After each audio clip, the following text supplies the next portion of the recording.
por ayudarme a hacerla más fácil de leer a la tesis y por toda la colaboración y el soporte. Muchas gracias y un lujo, Estela, la verdad, un lujo que me haya apoyado en esto. Y también quería agradecerle a mi familia, a Lucía, que me está escuchando, y fueron 2 años de curso más la redacción de la tesis con un bebé que se porta más o menos nomás. Así que gracias a Lucía y a mi familia también, ahí está escuchando mi papá y mi mamá. Así que bueno, eso nada más, y si les parece arranco. ¿Cómo no? Sí, Adelante, adelante. Bueno, gracias. Bueno, les cuento un poco de dónde surge la idea de este tema. Surgió cuando, brevemente les cuento, trabajaba en un estudio jurídico de acá de Buenos Aires y me tocó trabajar en dos temas. Un tema fue una situación de concurrencia de actividades entre una empresa petrolera y una empresa minera en una misma área.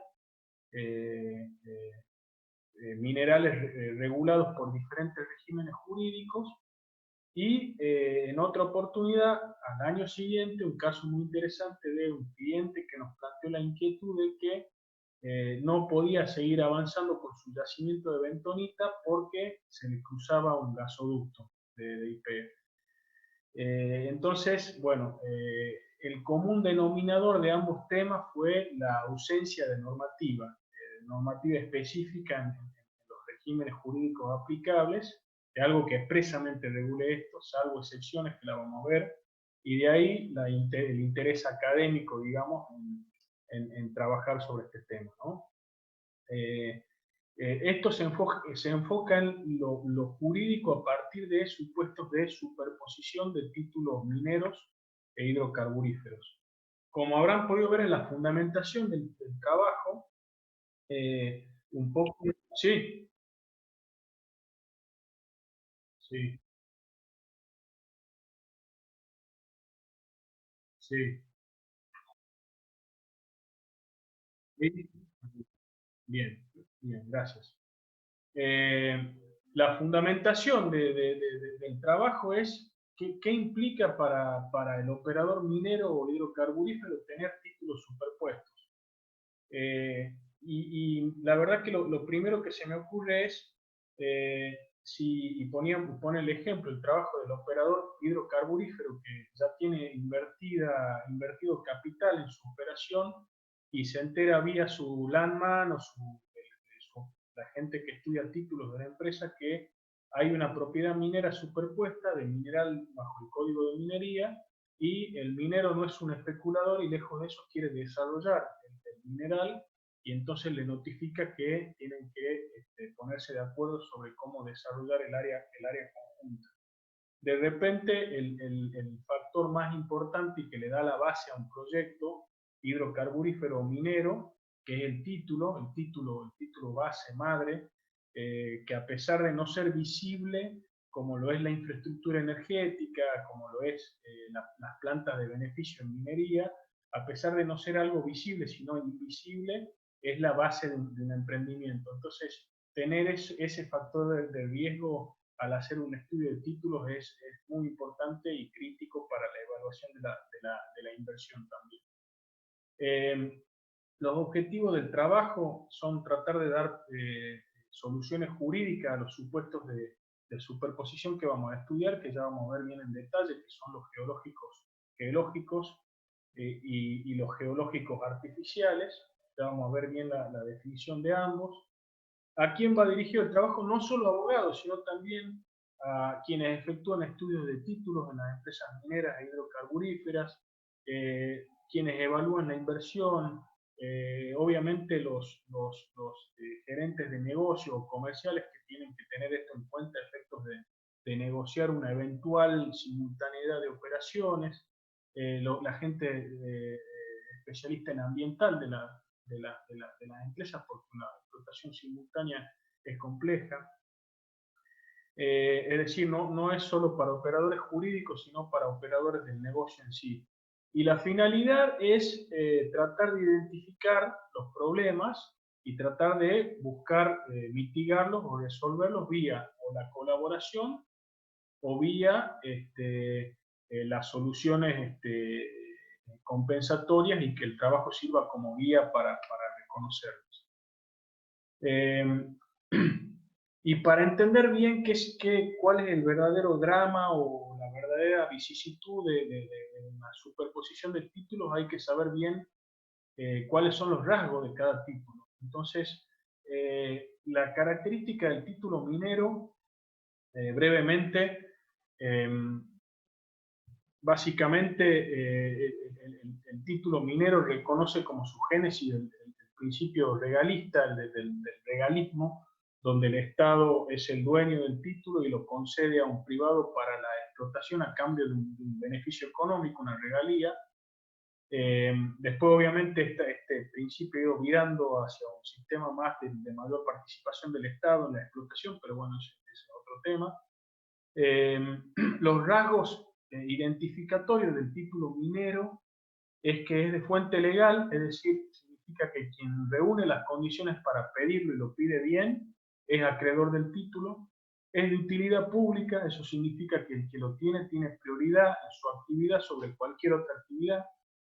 Es una propiedad distinta del terreno superficial en el que se encuentra, es decir, el propietario de la concesión minera puede ser uno y el de la superficie otro. Es un derecho real y tiene las mismas características que un derecho real. Su titular puede hipotecarlo, transferirlo, grabarlo. Se otorga, el Estado lo otorga en concesión por tiempo indeterminado, en tanto y en cuanto el titular de la propiedad cumpla las condiciones para mantenerla. Otorga exclusividad, y esto es muy importante, significa que el titular del área tiene derecho a todo lo que suceda y a todas las sustancias minerales dentro del área y puede oponer este título a cualquier tercero que quiera ingresar. Y también está dotado de protección constitucional. En el trabajo hay alguna jurisprudencia que ha reconocido, que ha declarado inconstitucional revocaciones de títulos sin indemnización correspondiente y lo asimila al título minero y lo dota de una garantía de protección de la propiedad privada de la Constitución Nacional. Después el título hidrocarburífero es un título muy similar en cuanto a sus características y rasgos. Hemos hemos proporcionado una definición operativa en el trabajo. Hemos definido el título hidrocarburífero como aquel que habilita a su titular a desarrollar dentro de su área actividades de exploración y de explotación, y que incluye explotación la posibilidad de tener una concesión de transporte bajo la ley de hidrocarburos de su propia producción, para transportar su propia producción. Bajo esta definición operativa se encuentra el permiso de exploración y la concesión de explotación convencional y no convencional, y también derivada de ella la concesión de transporte del artículo 39. Rasgos, a diferencia de la propiedad minera, es de fuente contractual y no legal, deriva de un contrato con el Estado, que según los autores que yo cito, es un contrato con las características del contrato administrativo. También es de utilidad pública, la actividad del petrolero tiene prioridad por sobre otras actividades. Acá no es libremente transferible, sino que hay que pedir previa autorización a la autoridad antes de ceder un derecho hidrocarburífero, pero sí, al igual que en la propiedad minera, hay exclusividad. Esto surge de varios artículos de la ley de hidrocarburos, entre ellos el 79, inciso A, y también goza de protección constitucional. Ahí en el trabajo vemos los fallos Petrobras y Tecpetrol de hace unos años, donde la Corte otorga medidas cautelares a favor de los titulares de la propiedad, de la concesión, a quienes se les revocó el derecho sin que se siga el camino o sin proporcionar la debida defensa a los titulares de la concesión hidrocarburífera. Entonces vemos como rasgos comunes de ambos títulos la utilidad pública, la exclusividad y la protección constitucional. Pero el dilema es qué pasa cuando confluyen títulos y hay dos títulos en una misma área que gozan de exclusividad, utilidad pública y protección constitucional. El, el trabajo continúa con un planteo gráfico. El planteo gráfico de la cuestión comienza con un planteo macro,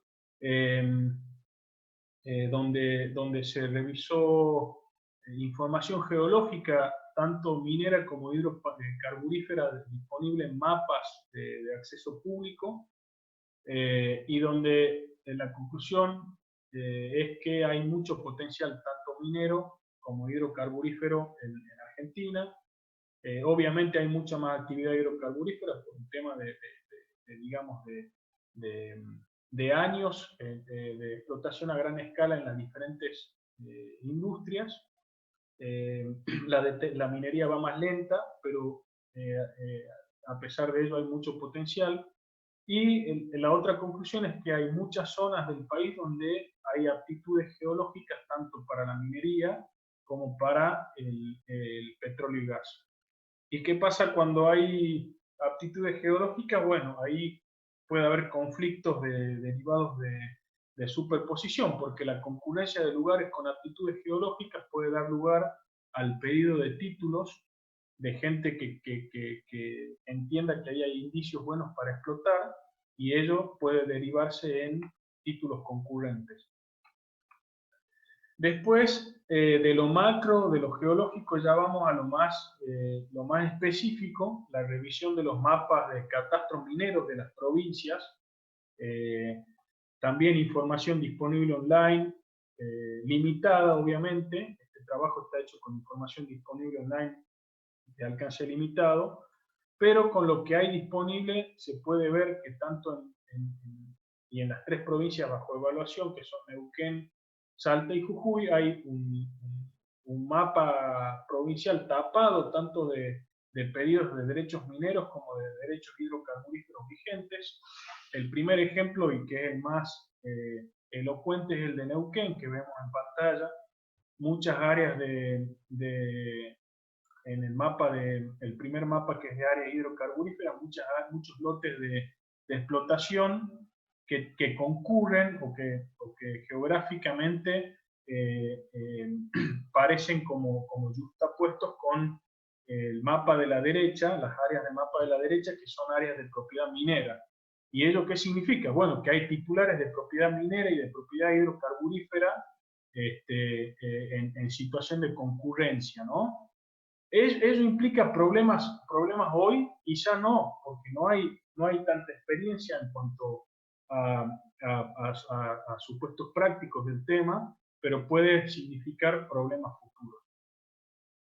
Mismo caso en provincias de Salta y de Jujuy, donde ahí marqué áreas en azul en Salta y en verde en Jujuy, donde se identificaron tanto permisos mineros como hidrocarburíferos. Y de ahí, hecha la demostración gráfica del posible fondo del asunto, ya entramos directamente en los supuestos geológicos, que son los que definimos como aquellos que surgen por hechos de la naturaleza. Es decir, que surjan o que concurran dos yacimientos determinados en un mismo lugar por un hecho de Dios, ¿no? por la geología misma. En el paper que cito mucho en el trabajo, que es el de Lear, dice que estos supuestos se dan, y con el perdón de los geólogos, porque mi expertise no es la geología, sino las ciencias jurídicas, que estos supuestos se dan generalmente entre minerales originados en proceso de sedimentación, como ser el potasio y el fosfato, y las formaciones concurrentes de minerales energéticos en el mismo lugar, originada en otro ciclo histórico, pero en el mismo lugar. El ejemplo tanto en doctrina extranjera, como el único caso que yo vi en Argentina sobre este tema, es justamente un depósito de potasio con uno de petróleo y gas, y en doctrina también se ve mucho el supuesto de carbón y petróleo y gas. ¿Cuál es la característica de esto? Que tanto petróleo como potasio son diferentes o están gobernados por diferentes regímenes jurídicos, al igual que el carbón, que es un mineral del Código de Minería, versus el petróleo y gas, que es una sustancia regulada por la ley de hidrocarburos. Y esto puede dar conflictos vinculados con estos diferentes regímenes jurídicos que rigen ambos tipos de yacimientos. Como les decía, a nivel local, muy poca regulación específica. Está el artículo 38 de la ley de hidrocarburos, que según Pigretti, con su claridad de siempre, nos dice que este artículo se aparta de los principios bajo los cuales la propiedad minera e hidrocarburífera no pueden coexistir. El principio es ese, pero la excepción es el artículo 38, como nos dice Pigretti. Y básicamente lo que dice el artículo 38 es que cuando hay una superposición de títulos, el planteo que nos propone ese artículo es: si hay descubrimiento de mineral de primera categoría dentro de un área de desarrollo hidrocarburífero, las partes tienen que buscar el desarrollo simultáneo. Y si no puede haber desarrollo simultáneo, las autoridades deben priorizar uno de los dos títulos en función del interés nacional. ¿Y qué dice la norma? Que cuando haya una priorización de uno de los dos títulos, porque la simultaneidad no es posible en las operaciones, la parte afectada debe ser indemnizada. ¿Qué dice Busoni sobre esta regulación? Dice que es textualmente en su libro una fuente de semillero de pleitos, porque es tan poco específica la norma que realmente, digamos, proporciona muy básicamente lo que hay que hacer, pero debería ser regulado de otra manera según el mismo autor, de manera más específica.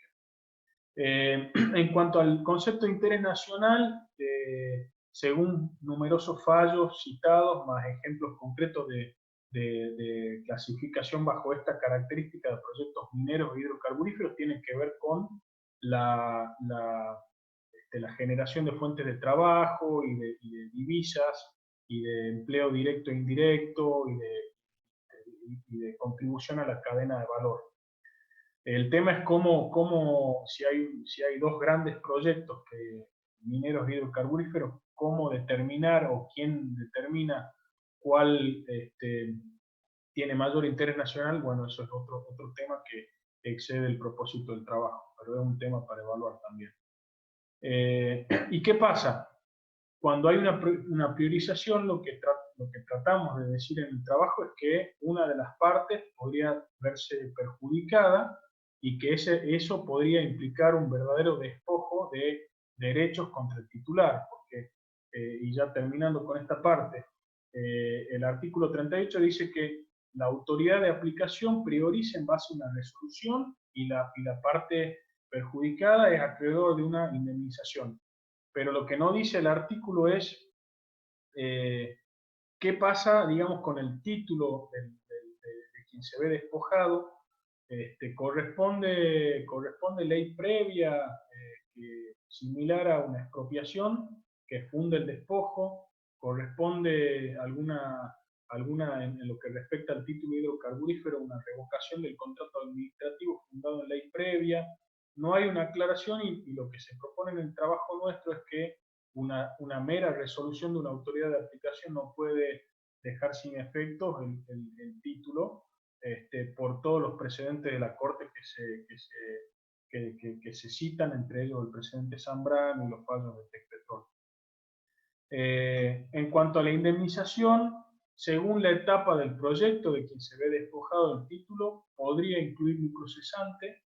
Sé que el lucro cesante en materia de indemnización o responsabilidad del Estado se ve con lupa, pero cuando hay mucha inversión de capital y cuando alguien se ve despojado de su título y ya hundió capital y ya la ganancia deja de ser algo hipotético para pasar a ser algo asegurado, bueno, el lucro cesante debería o podría estar incluido, ¿no? No se lo debería descartar.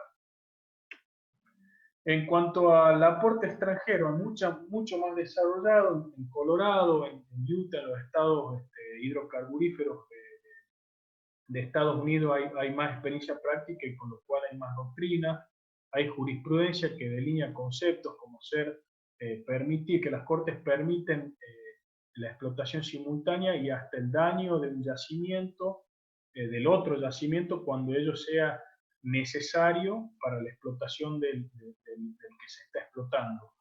También hay normas que definen qué es uso múltiple, qué es simultaneidad de operaciones, hay estándares técnicos del BLM y otros entes estaduales federales que especifican, por ejemplo, cuántos pilares en minas de carbón que confluyen con petróleo y gas, cuántos pilares de protección tienen que haber alrededor de cada pozo y muchas normas técnicas muy interesantes que están citadas en el trabajo.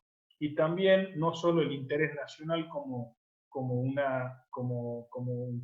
fundamento para priorizar uno de los títulos, sino una herramienta de análisis costo-beneficio. Y otra cosa interesante que deriva de la experiencia internacional son los aportes colaborativos, los convenios de colaboración conjunta entre operadores hidrocarburíferos y operadores mineros. Ahí están los rasgos de este tipo de acuerdos, pero básicamente establecen el lugar del área, delimitan lo que es el área correspondiente al minero, al petrolero y la zona de superposición y buscan coordinar actividades para digamos, que la simultánea de operaciones sea posible, ¿no?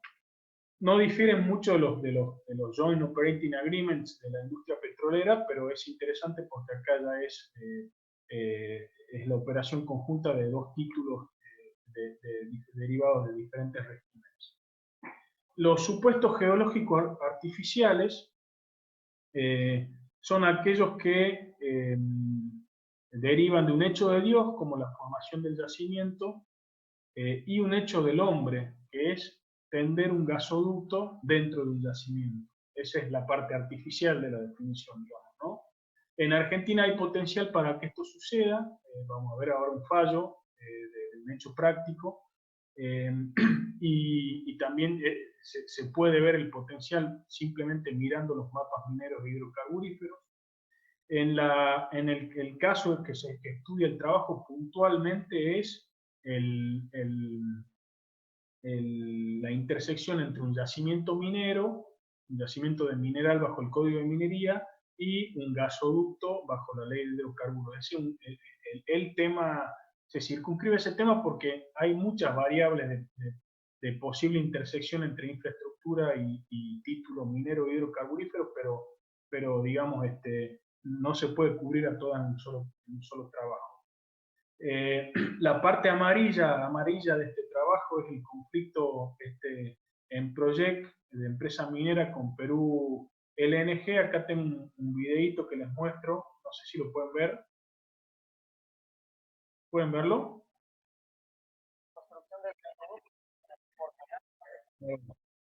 A ver, ahora lo comparto.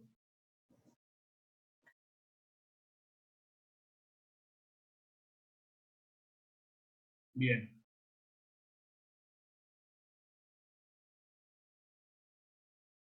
Sí. A ver, un segundito.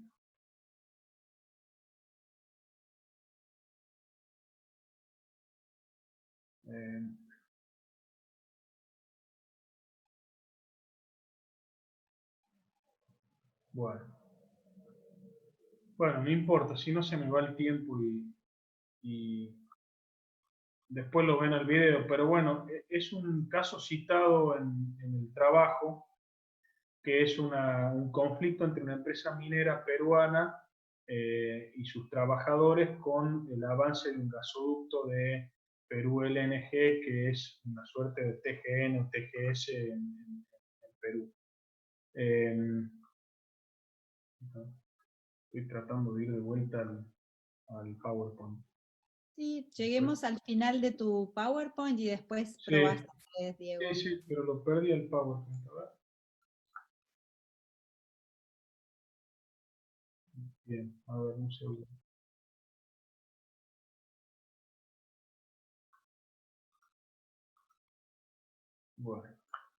Bueno, sigo porque si no,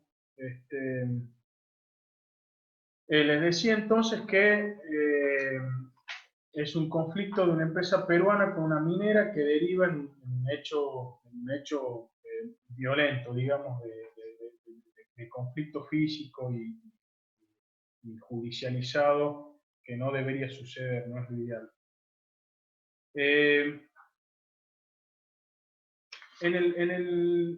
En este supuesto, a diferencia del otro, hay normas jurídicas que regulan la situación. Disculpen, porque quiero encontrar la presentación. Eh,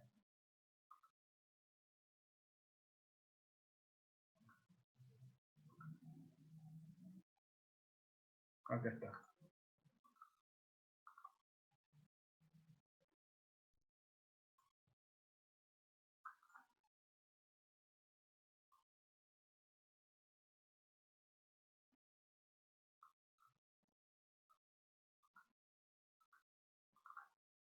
Bueno, no la encuentro, perdón. Estoy en la primera que dice soluciones en los artículos 167, 168 y 169 del código, que ahí están, perdón. Ahí están. Bien, gracias. Muchas gracias. Básicamente son las normas aplicables en caso de que haya una intersección de propiedad minera y vía pública de circulación. Así lo define el Código de Minería. La doctrina minera más calificada dice que el gasoducto puede ser considerado una vía pública de circulación.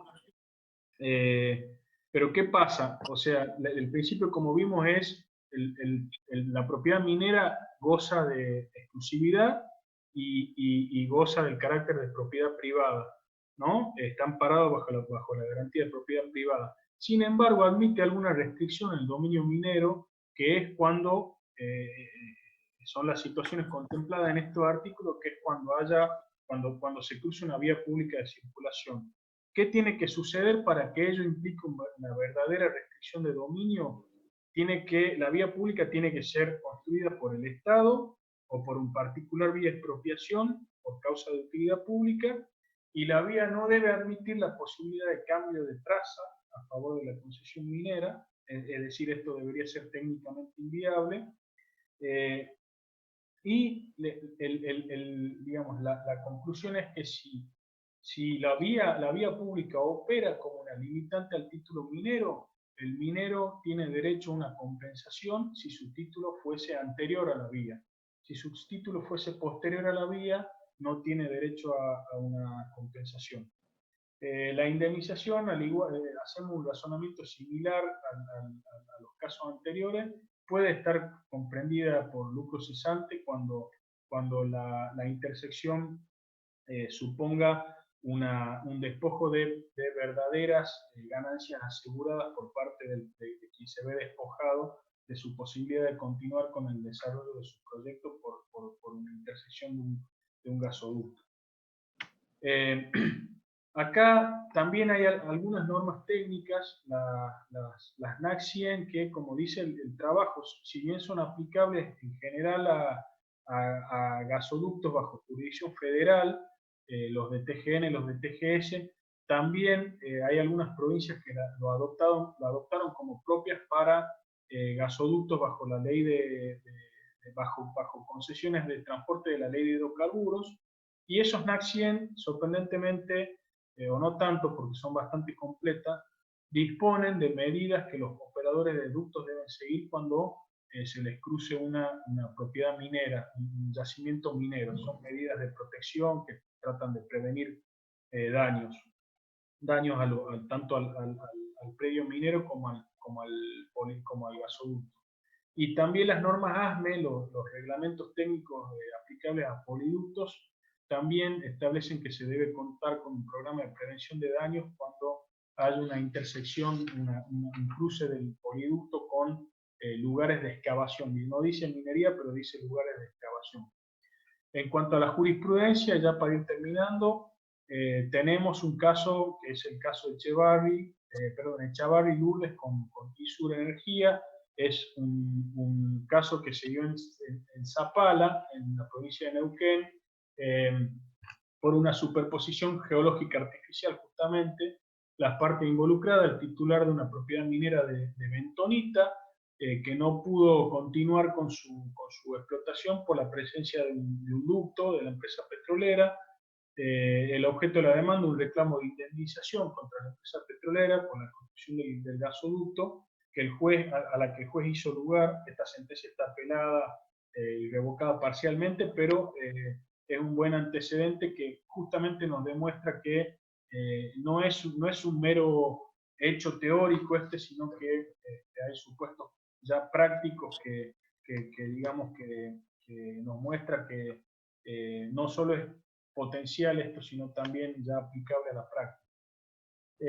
En materia internacional, los fallos que están citados ahí son fallos muy interesantes porque justamente regulan supuestos de yacimientos de potasio que se ven alterados o interrumpidos en su desarrollo por la presencia de infraestructura energética. Acá las Cortes Americanas dan mucha importancia a la preexistencia del título. El título minero, si es preexistente, prevalece sobre la infraestructura hidrocarburífera. No necesariamente es así bajo el derecho argentino. Y como conclusión, bueno, no hay verdades ciertas, no hay demasiadas certezas, todavía hay mucho por ver en este tema, en el sentido de que no han sucedido muchos supuestos prácticos, pero sí hay un gran potencial de conflictos porque hay justamente, y está demostrado en mi planteo gráfico, hay un gran potencial de confluencia de actividades hidrocarburíferas. Quedan puntos abiertos que seguramente serán materia de discusión, pero creemos que el trabajo proporciona algunos lineamientos y guías y tiene como novedoso de que, salvo algunas excepciones, en particular en cabeza de Busoni, de Simone y algo de Piretti, no hay nada tan detallado escrito al respecto y bueno, esperamos que este esfuerzo haya sido valioso, sea valioso para la práctica jurídica y para el beneficio también de la industria, porque lo peor que puede pasar es que los conflictos terminen en imposibilidad de desarrollar. La Argentina necesita desarrollo y entonces las guías para que digamos, promueva eso en materia jurídica, bueno, son importantes.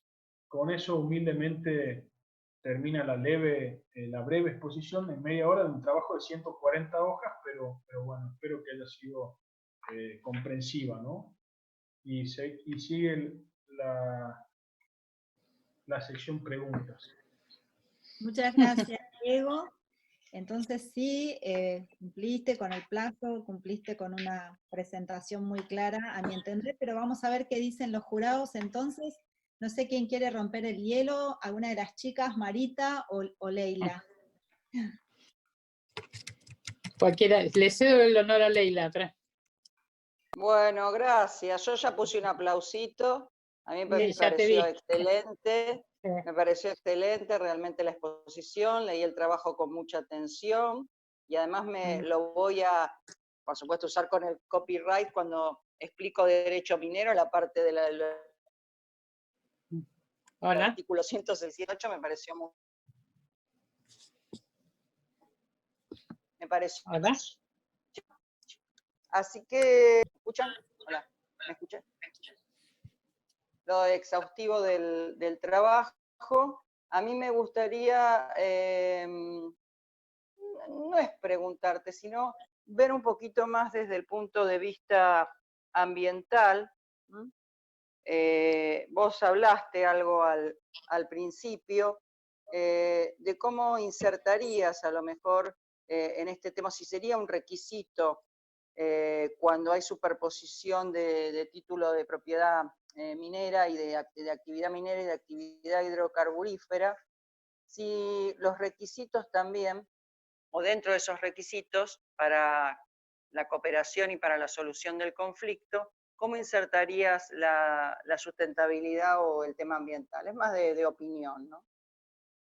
No, Gracias, buenísima Diego. la pregunta. Buenísima la pregunta. Justamente una de las cosas que está mencionada en el trabajo en cuanto a quién va dirigido, obviamente a los ingenieros ambientales y a los responsables ambientales, porque en general la superposición de títulos necesariamente deriva en una complejidad operativa porque los métodos de explotación son de mineral y de petróleo y gas son diferentes y ciertamente a veces incompatibles, ¿no?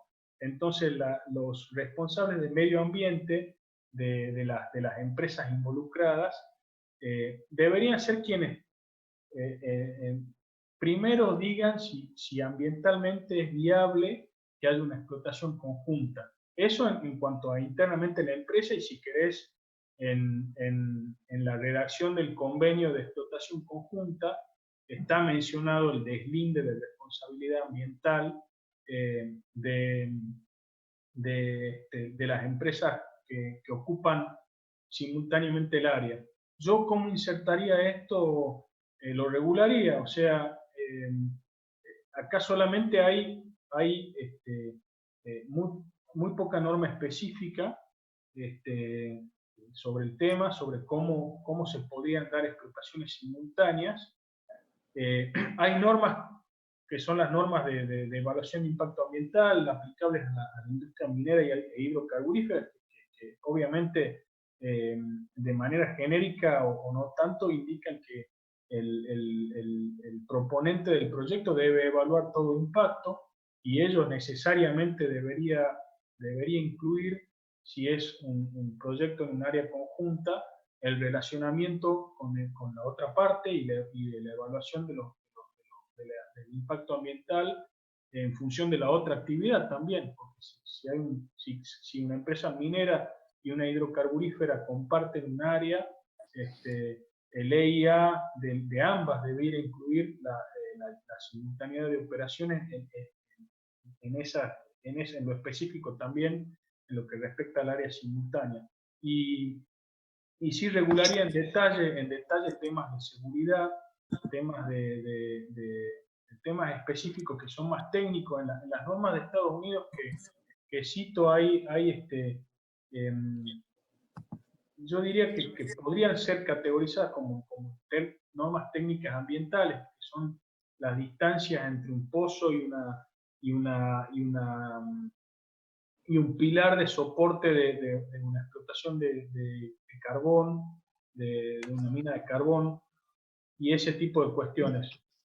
Pero sí, lo regularía. Ciertamente Leila no está regulado específicamente y si se dan situaciones de este tipo, faltaría un poco de regulación ambiental más allá de lo que genéricamente existe, ¿no?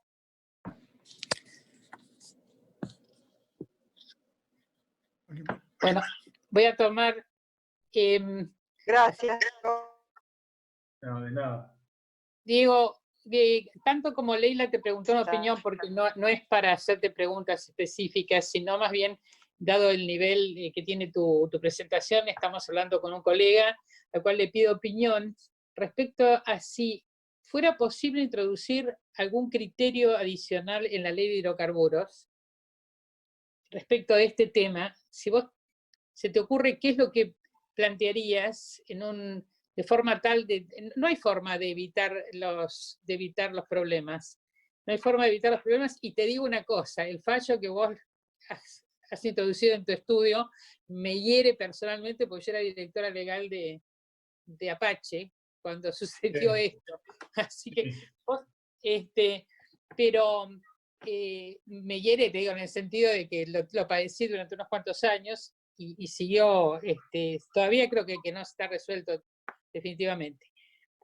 Y lo que te quería decir es, si tuvieras que tocar o tuvieras que introducir algún criterio de estos en la ley de hidrocarburos, o sea, para pacificar el tema, ¿qué se te ocurriría introducir? Antes que nada, María, déjame que te confiese que cuando te vi en el jurado, dije, Te querías morir. El fallo Chavarri. Acá está.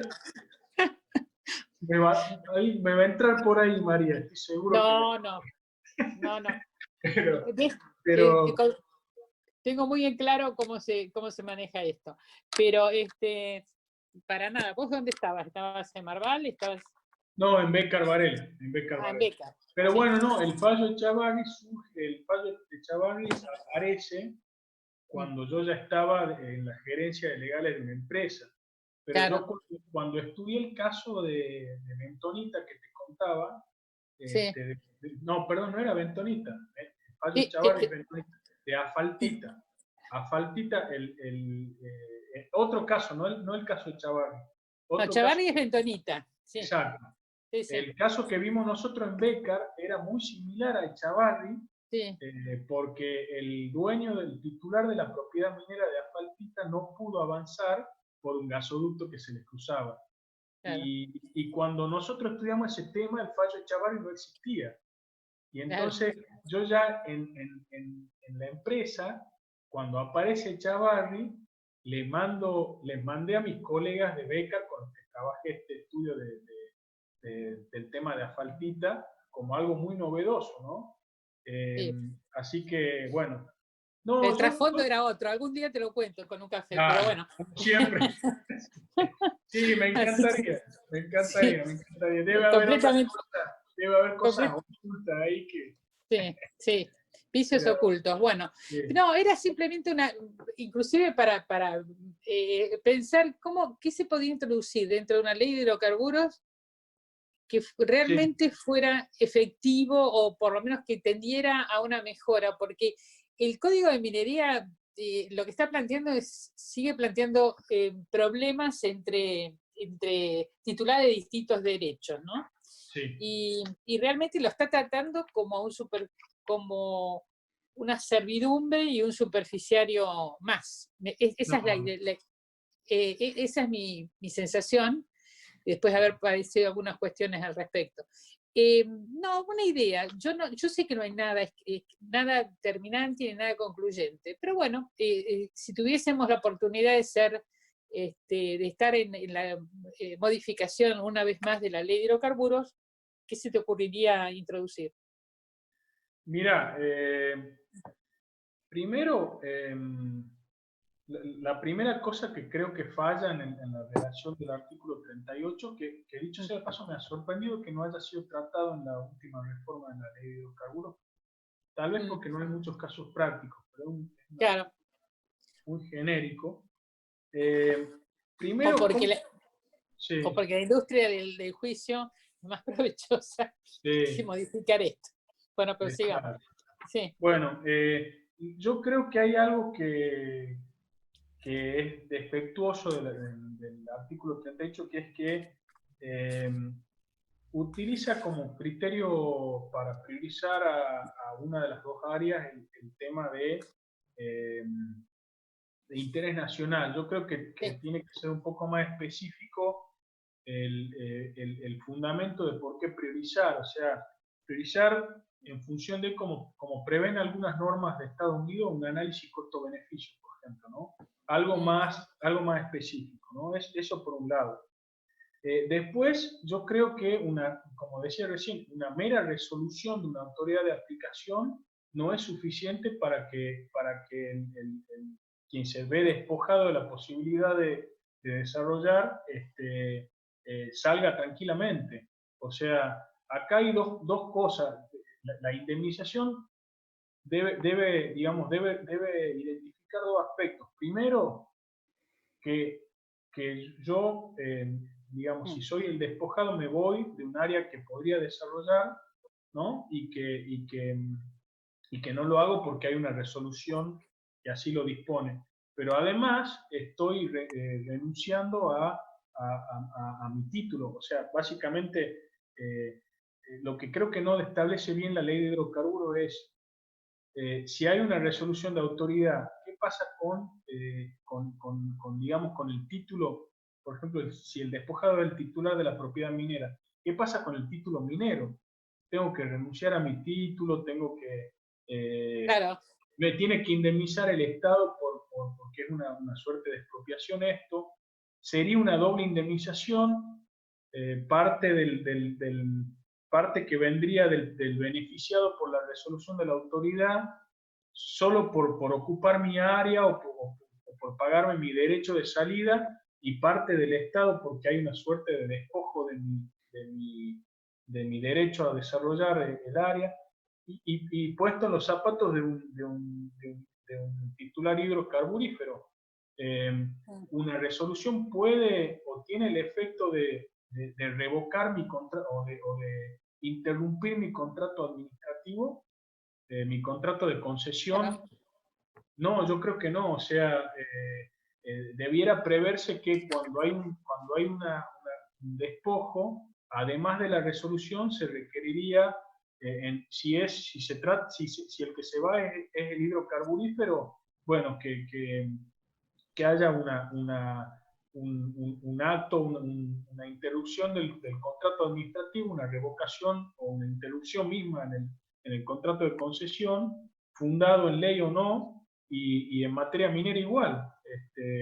Una mera autoridad no puede revocar un título que ya ha sido anteriormente concedido, ¿no? Sí, lo ilógico es que te estén otorgando, o sea, si vos vas al código de minería, es bien claro la prelación. Si vos tomas las categorías mineras, te está diciendo, si fuera minas de segunda o tercera categoría, te está diciendo claramente el código cuál tiene prelación. El problema es haber otorgado títulos contemporáneos o simultáneamente respecto de una misma superficie a distintas personas. También hay responsabilidad de quienes adquieren el título si están en conocimiento de un título precedente. O sea, yo creo que sería muy bueno establecer en un artículo, y te lo dejo librado a que lo escribas para proponerlo, tratar de hallar una solución a este tema que no es tan difícil y no tiene, ni como vos dijiste, no tiene ningún principio claramente establecido. Salvo, desde mi punto de vista, salvo la categorización minera, no tenés otra fuente legal, aparte de la jurisprudencial, no tenés una fuente legal que te esté estableciendo cuál es la prioridad. Entonces, yo te lo dejo como una inquietud. Está muy bueno tu trabajo, me gustó. Me dio mucha risa ver que me perseguía Chavarri por todos lados, pero estuvo muy bueno, Así que te agradezco por mi parte. No, y para cerrar, gracias por los conceptos. Sí, claramente es fundamental en el estudio de títulos. Yo hice mucho estudio de títulos en mi práctica, de títulos mineros, y cuando cuando era más joven y más inexperto, cuando veía áreas petroleras superpuestas no le daba mucha bolilla, te soy sincero. Claro, sí. Hasta que ve las reales implicancias de que te surge en un estudio de títulos que hay un área petrolera superpuesta, y puede ser muy importante eso. No, para mí es definitorio, ¿viste? Sí. 6 son 6, pero bueno, depende de cuántos está dispuesto a arriesgar el minero que está pidiendo la concesión, ¿no? Exactamente. Bueno, gracias María por los conceptos.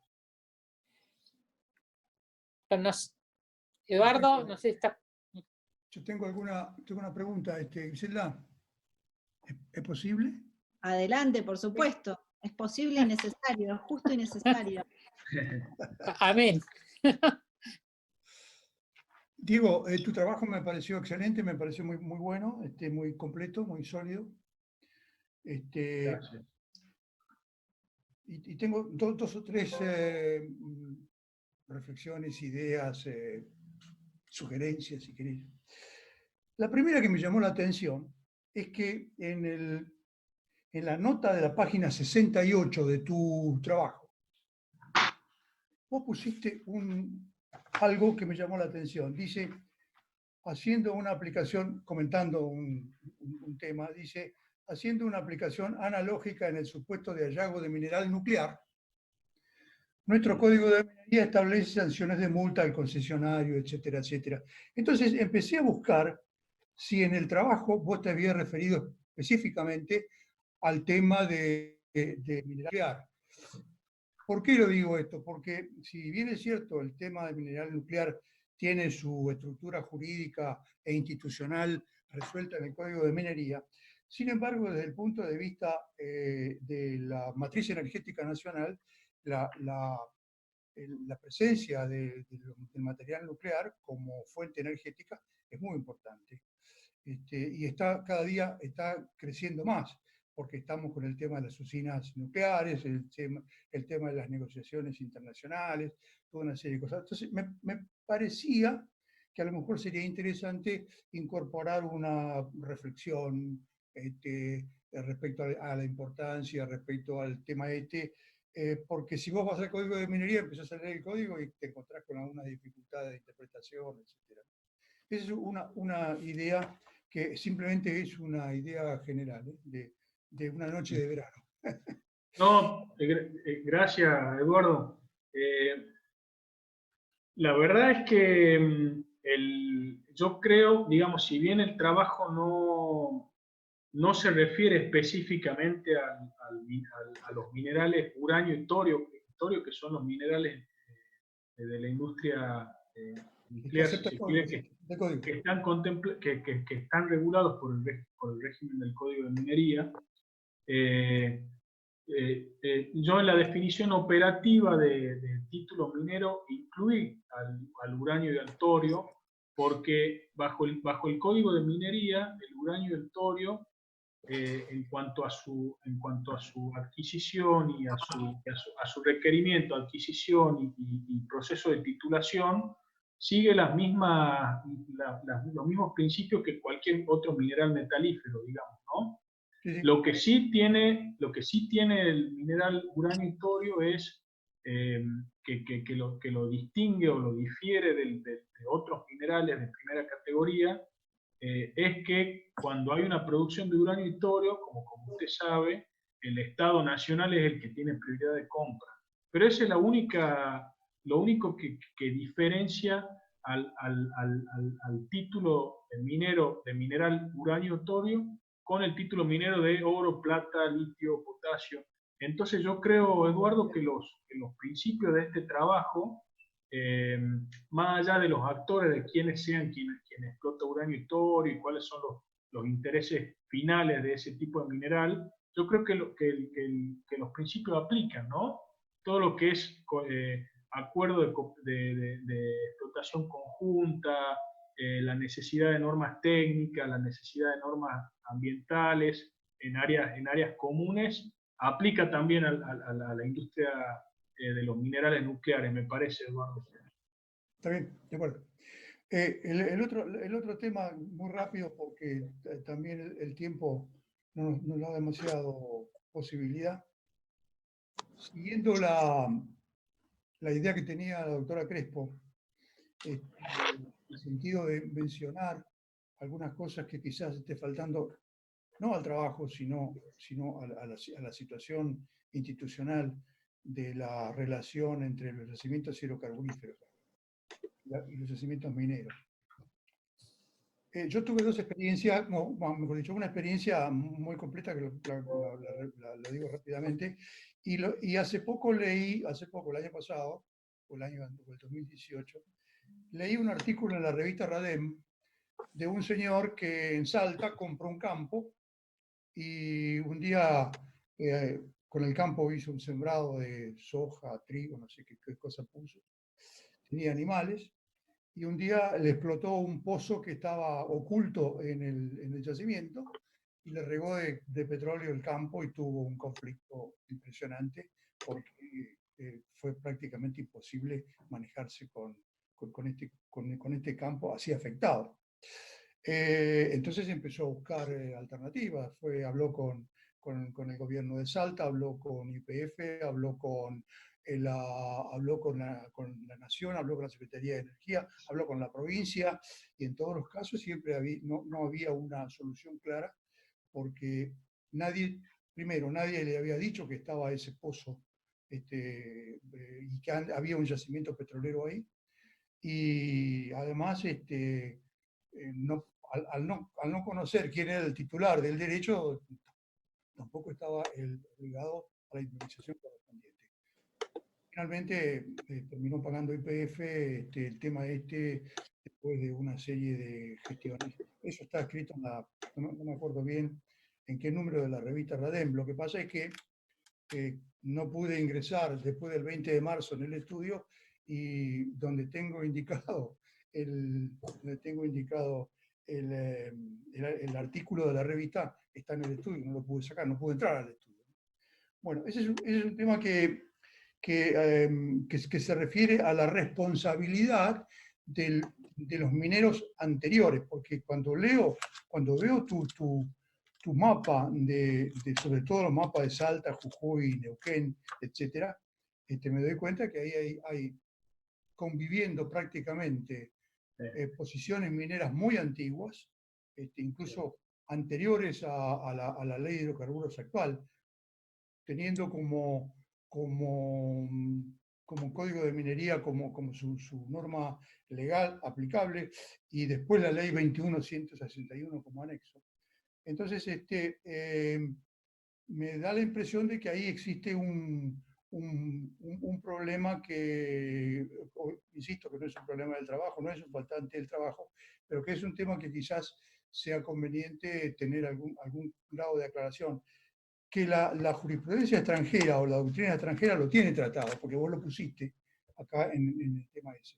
Lo que pasa es que nosotros no lo hemos visto. Y yo tuve un caso personal, yo era abogado de una compañía perforadora, y un día, en una perforación en Fernández Oro era un yacimiento que en los años 70 era un yacimiento muy interesante. En Fernández Oro fuimos a reperforar un pozo que YPF decía que estaba ahí, ni siquiera se hizo cargo de decir a qué yacimiento minero pertenecía. Le había quedado como residuo YPF, pero no era algo que ellos hubieran manejado, porque era un pozo petrolero de los años 36, 40, pocos años después de la actividad petrolera en el yacimiento de la cuenca neuquina. Entonces, tuvimos un problema muy grave, porque el pozo, cuando empezamos a reperforarlo, metiendo el trépano por la cañería, el pozo empezó a perder gas. El gas se diseminó por todo el subsuelo, 50, 70, 100 metros a la redonda. El gas brotaba del suelo, brotaba con pedacitos y con formaciones como si fueran globitos. Tuvimos un problema tremendo, tuvimos que llamar, vino la empresa perforadora dedicada al tema hicieron un pozo direccionado, se congeló ese tema. El pozo, el equipo, por el peso y por la base afectada por la pérdida de gas, empezó a enterrarse, se empezó a hundir, con lo cual la situación era realmente muy complicada y muy compleja. Bueno, ahí aparecieron todos los temas de responsabilidad. Como YPF era la titular del yacimiento y de la concesión, terminó haciéndose cargo de todo este tema. Pero supongamos que eso no fuera así, sino que esa mina no pertenecía, una mina petrolera no pertenecería a YPF. Si pertenecía a un privado, no entiendo cómo resolver esa situación, que sí, insisto, vos lo estás mencionando y muy bien, como un trabajo excelente que han hecho los americanos en este sentido. Son dos observaciones generales que hago y que de ninguna manera afectan la contundencia del trabajo y el tema completo, pero es un tema que a lo mejor vale la pena hacer alguna reflexión para que otro como yo no diga lo mismo. Sí, gracias, doctor. Gracias por la reflexión. Lo tengo presente al fallo de Salta, del Tribunal Superior de Salta, creo que es Tripetrol, Sí. la compañía, un pozo abandonado que Sí, sí. explotó, como usted dice. Y lo que Yo pasa es que creo el dueño que compró el campo no sabía que estaba ahí y nadie Claro. le dijo nada, ni siquiera contaba en la escritura de compra. Ese es un problema. Exacto. Y el artículo ese de RADEM es del profesor Ciano, de Juan Martín Ciano. Muy buen artículo. Muy bueno. Sí, sí, claramente, y un poco también lo que mencionaba la inquietud de Leila. Claramente, la decisión de una compañía o minera o hidrocarburífera de compartir área va a conllevar un estudio ambiental previo, ¿no? Yo si fuera el abogado de una empresa que puede llegar a operar un área con YPF cerca, primero pido una foto fiel ambiental, ¿no? De cómo está el área, un estudio fase 2 con análisis de todo, porque como usted dice, todas las áreas de Argentina son una caja de Pandora, y el catastro minero e hidrocarburífero está tapado. Significa o que ha habido actividad o que puede haber actividad, pero significa digamos que hay aptitud para explotar. Entonces, es un tema realmente. Hace poco me pidieron de un ministerio, me pidieron un informe informal respecto al tema de las concesiones y los pozos petroleros en el Golfo San Jorge. Transpiré como nunca para poder hacer algo más o menos razonable, porque todo lo que hay, todo lo que había y todo lo que queda es una cosa realmente increíble, ¿no? Me preguntaban, ¿pero cómo son yacimientos marinos? No, en realidad son yacimientos de tierra que están tapados por el agua, es decir, hay cosas de ese tipo muy, muy complejas. Entonces, ¿qué lo rige? ¿La ley de hidrocarburos o el sistema marítimo? Es todo un gran problema ese. Entonces, a lo mejor, no sé, se puede mencionar alguna cosa respecto a esto, siguiendo la idea que tenía tanto la doctora Crespo como la doctora Leila, ¿no? Sí. Así que bueno, por mí está muy bien, excelente, muchas gracias. Gracias, doctor. Te agradezco. Bueno, ya se han pronunciado los 3 jurados, así que más allá del detalle de la calificación, que viene en una segunda etapa, creo que te podemos aplaudir. Si quieren liberar los micrófonos o mostrar las manos. La verdad que es muy bueno. Muchas gracias. A Diego y a su directora Estela. Sí, gracias, Estela. Estela, qué paciencia que tenés. Por favor, no, un placer. No, un tesinando muy curioso y muy preparado, por suerte. Qué bueno, es verdad eso, cuando te toca uno bueno para dirigir es otra historia. Sí, y buena madera. Para agradecerte, Estela, que usamos tus materiales, lo que escribís sobre tarifa y todo eso para nuestras clases también. Muchas gracias. Muy útil, muy bueno. Bueno, muchísimas gracias, muy honrada. Agradezco también que nos están acompañando Mirta Gariglio desde el CEARE, Adriana Caturci. Dice Adriana, supongo que es la Caturci, mi co-coordinadora, así que gracias por estar. Por nada, Gris, por nada. Y espero que los compañeros presentes se motiven. ¿Sí? Aprovecho para saludar ahí a mis compañeros de mi grupo de CEARE, Esther, Laura, Agustín y Mauricio, que están ahí también acompañando. Muchas gracias. Bueno, a todos ellos justo los iba a mencionar, a ver si esto les sirvió de suficiente motivación. Me están mandando en esta época papelitos para confirmar sus directores y sus planes de tesis, pero bueno, ya vieron, Diego lo superó, así que a ver si pueden también seguir sus pasos. Me van a matar los chicos. Es que Diego era el mejor del grupo. Bien, Mauricio, bueno, mirá, Diego, lo que te toca. Gracias. Bueno, como necesito a los jurados un ratito más, antes de que se tengan que ir a otras obligaciones, yo les agradezco y los saludo a todos, cada uno en su rol, fue espectacular, fue una gran experiencia y también estás habilitando a que podamos hacer otras porque nos fue muy bien. Gracias a todos. Muchas gracias. Chao, chao.